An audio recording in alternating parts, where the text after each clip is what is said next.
Se critica mucho la Cámara por los privilegios que hay, y sí los hay. Yo en lo personal renuncié al seguro médico privado, renuncié al seguro de vida, la mitad de mi salario lo dono al movimiento social. Pues como es una demostración de que no es el dinero lo que nos mueve, sino el compromiso con la gente, pero la Cámara maneja media milésima del presupuesto nacional, media milésima. Imagínense, si allá hay privilegios, el gobierno de facto maneja el 75% de los recursos públicos del país. Hubo hace unos días una discusión del presupuesto nacional. Solo 13 diputados votamos en contra. ¿Y por qué votamos en contra? Eran 3,5 billones, 3,500,000 millones de pesos de presupuesto. Y yo les digo a mis compañeros y compañeras diputadas, a ver, el presupuesto lo decidimos nosotros, ¿sí? ¿Y por qué se enorgullecen de haber modificado el 1%, 100,000 millones, cuando nosotros debíamos decidir sobre la totalidad? Y la totalidad, desde mi punto de vista, debería tener el acento en empleo. ¿Qué pide la gente? Empleo bien pagado, digo yo. La gente a estas alturas quiere empleo, ya ni siquiera bien pagado. Educación pública, gratuita, de calidad, universal. Hay 7,5 millones de jóvenes sin acceso a la universidad. Ustedes son privilegiados por el simple hecho de estar en esta escuela, porque hay 7,5 millones que no tienen esta oportunidad. El 40% de los muchachos que salen de la secundaria no pueden acceder a la preparatoria, no hay espacio para ellos. ¿Cómo va a ser que nuestro país no le garantice a nuestros jóvenes la educación pública, gratuita y de calidad? Y alguien del PAN me decía, no es gratuito, todo acaba pagándose. Claro, lo pagamos el pueblo, y el pueblo puede pagarse su educación.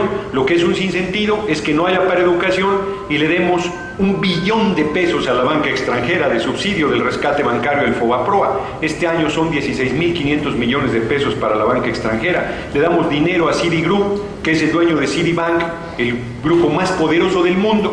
Y cuando decimos para educación, no hay. Para salud, la salud, los hospitales están cayéndose, la seguridad social la siguen privatizando, se está desmantelando, los hospitales de la Secretaría de Salud están para morirse, el ISSSTE igual, es el colmo. El director del ISSSTE se atiende en un hospital privado, el director del Seguro Social se atiende en un hospital privado, el secretario de Salud se atiende en un hospital privado. Yo les digo, debemos atendernos en los hospitales públicos. Yo voy al Seguro Social y dicen, no, es que están muy mal, pues hagamos que estén bien. ¿Cómo vamos a dar malos hospitales para el pueblo y nosotros en hospitales privados? Es una canallada cuando tenemos que tener condiciones de vida digna para todo el mundo. ¿Qué otra cosa planteamos que debería generarse? Vivienda. La gente vive como muégano, 2, 3, 4, 5 familias en una sola casa porque no hay vivienda. Y alimentación. Esto es lo fundamental para el pueblo. ¿Por qué el presupuesto nacional no va a tener los acentos en eso? ¿Por qué no? ¿Por qué los va a tener en apoyar a particulares? ¿Sabían? 30 familias son los dueños de este país, 30 familias.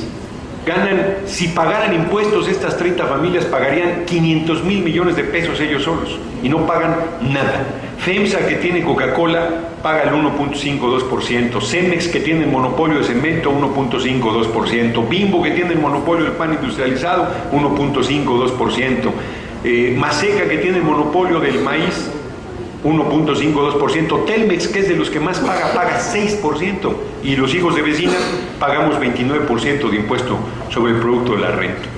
Hace unas semanas también en la Cámara de Diputados puse mi computadora y puse un discurso de Calderón en el debate presidencial donde decía, mis prioridades son estas 3, voy a bajar el impuesto sobre el producto de la renta.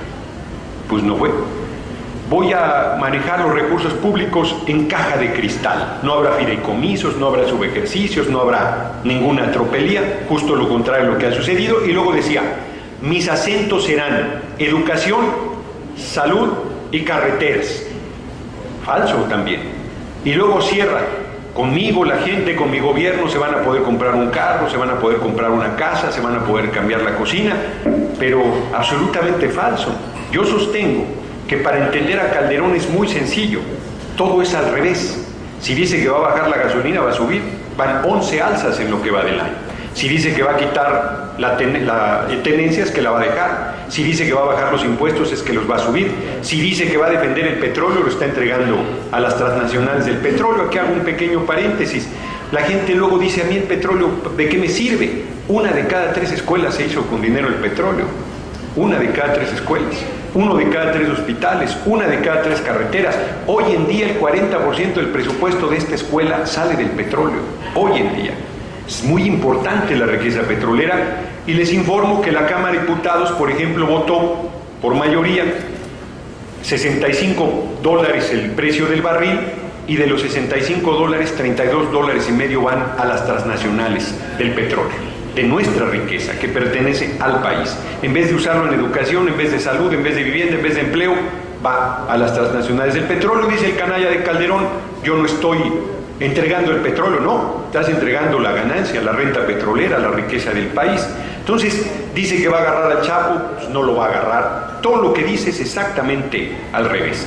Entonces, yo estoy convencido que si Calderón llega al 2012, hay una profecía maya que dice que el mundo se va a acabar en el 2012, yo creo que eso no es así, pero si Calderón llega al 2012 sí se acaba México, porque francamente es terrible su gobierno. Ha militarizado el país con el pretexto, subrayo, pretexto de la lucha contra el narcotráfico, y está ensangrentada la nación. Hay retenes militares en todos lados, pena de muerte para que no se pare en un retén militar. ¿Dónde dice eso en la ley? Y además, muchas de las familias que han sufrido asesinatos de sus familiares sostienen que no había un retén militar y que fueron tiroteados cuando iban en su vehículo. Es el caso de esta familia en Monterrey que murió el padre y un hijo de 15 años, era de apellido, se me olvida ahora, a ver si me acuerdo en el camino. Los 2 jóvenes del TEC de Monterrey que fueron asesinados, les pusieron armas, querían hacerlos pasar por narcotraficantes y luego salió la verdad que no lo eran. Hay 30,000 asesinados, pero de esos muertes no sabemos de verdad cuántos eran narcotraficantes. Hay muchísimos civiles asesinados en retenes militares, niños asesinados en retenes militares. Y cuando se le dice al gobierno qué pasa con eso, dice que son daños colaterales. ¡Qué desvergüenza! ¿Cómo puede tolerarse este tipo de cosas? Ciudad Juárez, que es la ciudad más sufrida en este momento, está totalmente militarizada y la gente quiere ya que salga el ejército porque hay detenciones sin orden judicial, allanamientos en las casas sin orden judicial, desapariciones, asesinatos, ejecuciones, todo esto llevado a cabo por el ejército de manera totalmente arbitraria. Recuerdo muy bien una señora, que lamentablemente no me acuerdo su apellido, que llegó a la Cámara con un grupo de madres ¿se acuerdan los jóvenes de Salvarcar, que fueron 15 asesinados, estaban en una fiesta en la noche hace varios meses, que ha quedado impune ese crimen? Llegaba a ellas y llegaban madres de muchachas desaparecidas, hay más de 1,000 mujeres desaparecidas o asesinadas en Ciudad Juárez, y una de ellas nos decía a la mesa directiva de la Cámara de Diputados: mis 2 hijos de 29 y 28 años fueron detenidos por el ejército, sé el nombre del militar, sé el rango que tenía, sé qué zona militar se la llevó, hace 1 año o 3 meses de eso. ¿Saben qué nos pedían? Regrésenme los cadáveres, quiero enterrar a mis hijos. Caray, ¿cómo puede uno ser insensible frente a reclamos de esa naturaleza? ¿Cómo puede este gobierno de facto dar la espalda al sufrimiento y al dolor del ser humano con este pretexto, insisto, de la mal llamada guerra contra el narco? Porque como yo cuestioné en su momento a Blake, secretario de Gobernación del gobierno usurpador, no hay ninguna declaración de guerra. Eso implica un procedimiento legal que no se ha hecho. No hay ninguna petición al Congreso de suspensión de derechos y garantías constitucionales. Y se violan y se pasa por encima de derechos y garantías constitucionales permanentemente. Hay una situación de estado de excepción en buena parte del territorio nacional. Dice el artículo 16 constitucional: nadie puede ser molestado en su persona, domicilio, papeles o posesiones, sino en virtud de mandamiento escrito de la autoridad competente que funde y motive la causa legal del procedimiento, que no quiere decir otra cosa que no me pueden revisar, no deben si no hay un orden judicial, no deben revisar mi auto si no hay un orden judicial, no deben allanar mi casa si no hay un orden judicial, no deben detenerme si no hay un orden judicial, a menos que haya una flagrancia en la ejecución de algún delito. Y dice el artículo 129 constitucional que el ejército debe estar en los cuarteles, bajo ninguna circunstancia debe estar haciendo labores de policía como lo viene haciendo a lo largo y ancho del territorio nacional. Entonces ha ensangrentado el país, a tal grado que acaban de matar al exgobernador de Colima, Silverio Cavazos, pero antes mataron al candidato a gobernador de Tamaulipas, Torre Cantú, pero antes mataron a montones de alcaldes, pero antes Diego Fernández de Ceballos está desaparecido. ¿Todavía alguien creerá que está vivo? Yo creo que no. Y no se le garantiza la seguridad a nadie. Está el país patas para arriba, además del desempleo, además de los datos que estoy mencionando en educación, de los datos en salud, de los datos en vivienda, un empobrecimiento creciente. Cuando fue Cordero a la Cámara, Yo le decía que hay 40 millones en la extrema pobreza ganando $1 al día. Y él decía, falso, son 6 millones. Yo decía, son 40, pero 6 que fueran, no tienes vergüenza. ¿Cómo compensas tus 300,000 pesos de salario con 6 millones ganando $1 al día? $1 al día. No puede ser. A Calderón le pagamos todo. Sueldo se aumentó 25%. Tiene un seguro por riesgo de 800,000 pesos en efectivo al año. No sé de qué se arriesga, la verdad, pero tiene un seguro de riesgo. Se le paga la casa que no es de interés social, la residencia social de Los Pinos, un avión permanente, vehículos blindados, vales, sobresueldos, todo lo que se roba, que no es poco, todo lo que se toma, que no es poco también eso le pagamos. ¿Cómo va a ser mientras la gente está muriéndose de hambre? Pero además el tipo se robó la presidencia, no la ganó. Esa es la verdad. Yo en la Cámara, cuando le digo a los diputados del PAN y a las diputadas que se robaron la presidencia, se enojan. Yo les digo, oigan, ¿por qué se enojan? Si ustedes son beneficiarios del robo, ya ni nosotros que nos robaron nos enojamos. O sea, no están de acuerdo que se la robaron, ahí están los votos. Abramos las urnas, contémoslas y se acaba la crisis política, se acaba el problema de... Alguien dice, es que eso ya pasó. No, ahí está vivo el agravio. Tan está vivo que Calderón viaja, ha venido a Orizaba, seguro. Y no sé si lo han visto. ¿No ha venido nunca? No me digan. Oh, pues son benditos entonces, no les ha salado la ciudad. Qué impresión que no haya venido nunca. Pero fíjense que...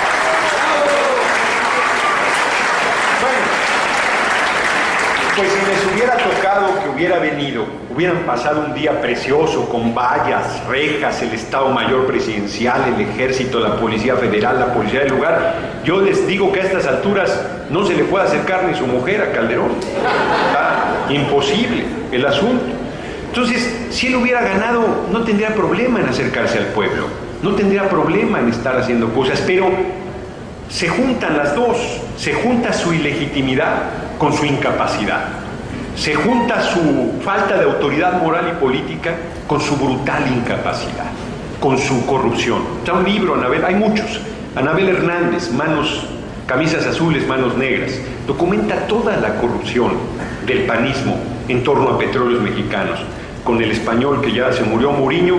César Nava, que se compra un departamento de 16 millones de pesos, que dice que le costó 7 en Polanco, pero que yo pregunto cómo le hace, porque yo que gano, aunque no donara la mitad de mi sueldo, yo no podría comprarme un departamento de 7 millones de pesos en Polanco. García Luna, ahora que fue el lampón, ese asesino peligroso que está al frente de la seguridad pública, yo le documenté propiedades por 40 millones de pesos, una casa de 7,5, una propiedad rural de 15 millones y una casa de 20 millones. ¿Y saben qué me contestó cuando le dije de dónde sacaste? Es que ha ahorrado mucho. ¡Qué desvergüenza! Como para preguntarles dónde ahorran para ir a ahorrar nosotros, ¿verdad? O sea, de verdad, son de un cinismo impresionante, ¿no? Molinar Orcasitas, que apenas le alcanza el sueldo para llegar a la quincena. ¡Hijo de la joroba! ¿Cómo puede decir eso? ¿No? Y luego les dice uno asesinos y, ¡ay! ¿Cómo? ¿Qué? Dicen que les digo majaderías, insultos. Pues ¿cómo se le dice a quien se le mueren 49 niños quemados vivos en una guardería? ¿Cómo se le dice? ¡Qué descuidado! ¡Qué negligente! ¿Cómo se le dice? ¿Asesino? ¿Cómo se le va a decir? ¿Cómo se le dice a la gente que se roba el presupuesto de la nación? Pues corrupto, ladrón. ¿Cómo se les va a decir? ¿De qué otra manera se les va a decir? ¿No? Entonces, realmente es una tragedia lo que está sucediendo en el país. Y yo lo que vengo a compartir con ustedes es, no vamos a esperar a que se hagan los cambios legales, yo creo, para que haya revocación del mandato. En cualquier país democrático hay revocación del mandato.